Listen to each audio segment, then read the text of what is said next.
Today is day one of the biggest nationwide strike in 12 years. At midnight, close to 50,000 members of the United Auto Workers hit picket lines against General Motors.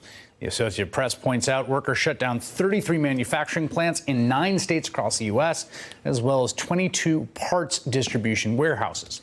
The last time GM went on strike was back in 2007, before, of course, the financial crisis and the bailout.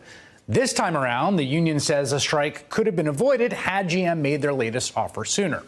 Some of the big sticking points here: the car maker wants workers to pay more of their health care costs, while the union is pushing for pay raises and to reopen closed plants like the one in Lordstown, Ohio. As of 5 o'clock this evening, spokesperson for the auto workers said that only 2% of the contract terms have been agreed upon. Quote, when you have 98% of the agreement to go, it's going to take a while. One of the places affected by the strike, Flint, Michigan, where 1,200 workers walked off the line at GM's assembly plant at the stroke of midnight last night. Here now to help us better understand the impact and stake of the strike, Michael Moore, Academy Award-winning filmmaker, whose landmark documentary, Roger and Me, about the closing of GM plants in his hometown of Flint, Michigan, debuted 30 years ago. Michael, welcome. Good to have you here. Thanks for having me, Chris. It's a very big strike, and labor action at this size is not that common, particularly outside the sort of teacher uprising. What do you think sort of Americans watching this happen should think about, know about as they watch this unfold? Well, let's give credit to the teachers. Yeah. A couple years ago, West Virginia, they started this, and I think people watched those strikes in other states and thought, yeah, why aren't we using the power that we have? There's all these give backs. We have to cut our wages. We have to give back our health benefits, or we got to pay more. We have the deductibles go. You know, when they have the debate, the presidential candidates, they talk about people want to keep their health insurance. You know, no, nobody. Which candidate? I forgot who said it.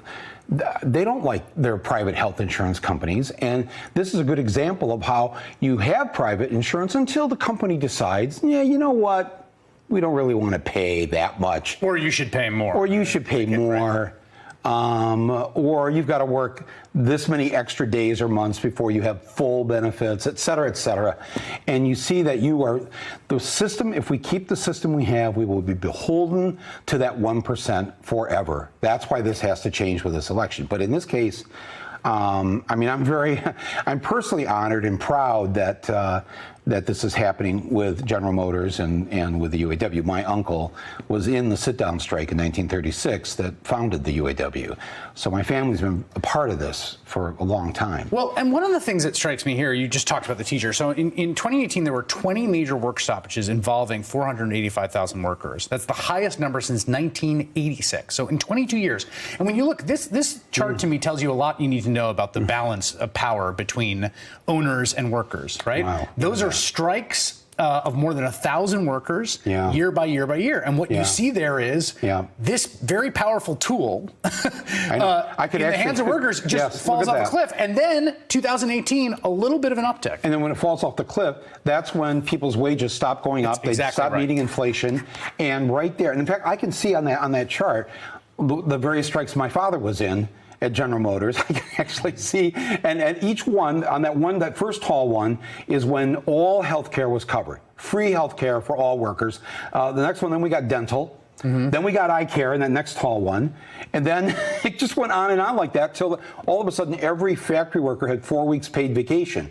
Just like the people who have the better jobs get to have. The workers got to have that, and it only came about because of those strikes. It only came about because they were willing to fight for it.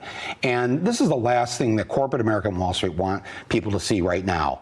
If they're successful, if the workers are successful, and they're not asking for a lot here. We're talking about a company that last year made almost $12 billion in profits. Well, and there's also, of course, the case with GM, as there is with the banks, right? They're in a sort of special category. Yes, they are. Because why is that, Americans, you and I, Americans came together. Everybody watching. And I think, you know, rightfully in the case, particularly the automakers, rightfully in the case, the automakers came together with this rescue plan, but it was a public, a public activity. No, it had to happen. There were tens of thousands of jobs at stake.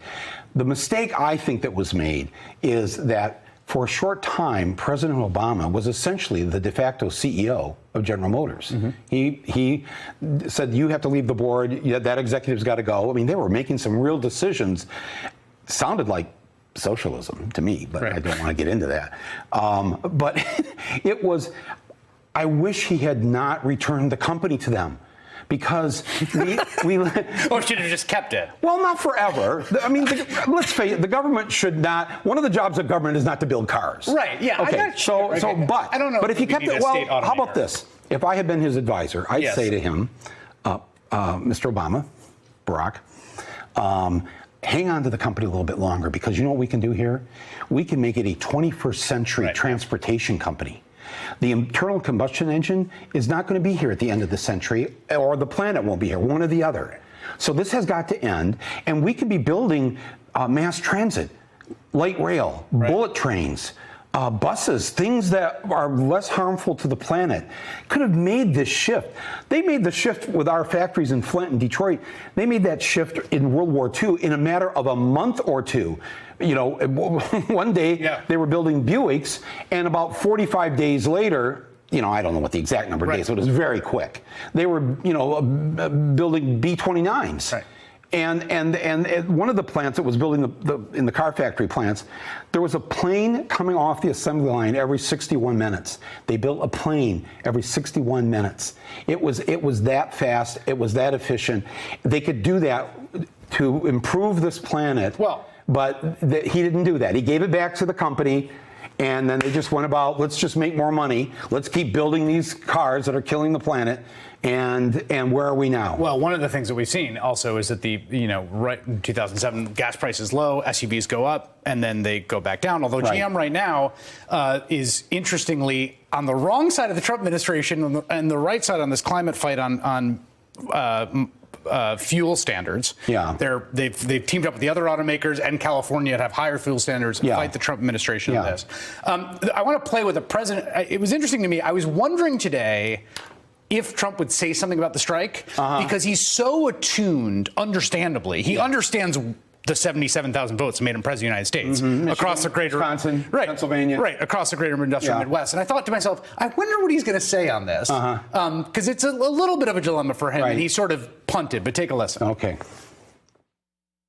You stand with the auto workers in the strike against GM? Well, I have a great relationship with the auto workers. I got tremendous numbers of votes from the auto workers. My relationship has been very powerful with the auto workers, not necessarily the top person or two, but the people that work doing automobiles. Nobody's ever brought more companies into the United States. You know, I have Japan and Germany and many countries have been bringing car companies in and opening plants and expanding plants, and big things are happening in Ohio, including with Lordstown.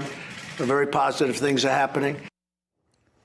So he doesn't say he supports the workers in the strike, which I guess not. But I couldn't believe the hubris of saying very positive things are happening, including with Lordstown. Yeah, it's looking up there. Where they just closed a plant. Yeah, but of course we don't have to get into this. He knows that if he just says it, he believes. And knows maybe that about 60 million people are going to believe it's true because he said it's true. But here's the real truth, though. The auto workers in Michigan, where the GM plants are, they're in Genesee County, they're in Wayne County, Oakland County, Lansing. All of these counties, except for one over on the west side, that have a GM factory, voted for Hillary Clinton. They didn't vote for him. That's interesting. The auto workers did not vote for him. This has been a real thing. And I said this a few weeks ago. When you think working class, he and the pundit class and Joe Biden all talk about the working class like it's Lunch Bucket Joe, and that's who we got to win next November. But the majority of the working class are women, and they're of color.